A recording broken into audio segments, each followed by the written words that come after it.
How to join Genshin Impact Discord server. So what you have to do firstly is you're gonna have to click on this button right here where it said Discover all the way under all your servers. Once you do that, you're gonna have to click on the search button. You're gonna have to search up Genshin Impact. Now from here, once you do that, you're gonna have to click on enter. Then it should be the first option that comes up where it's at Genshin Impact Official. Just click on it. Click on Join Genshin Impact Official. Now from here, click on Start. It should ask you a few questions, so just wait for that.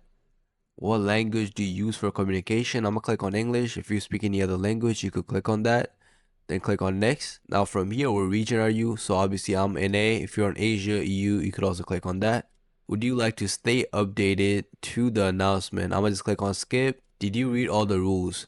So just read all the rules, then click on yes, I have. Then click on finish. Now, as you guys can see, I am in the server and I could type in chat and do all of that. All I gotta do is just verify my identity, which is basically just use my phone number. Then once you do that, you could type in server, meet new people, talk to other people. You also have voice chats right here. For example, you could join that and play with other people. So if this video helped you, make sure you like, subscribe, and leave a comment down below. Thank you for watching.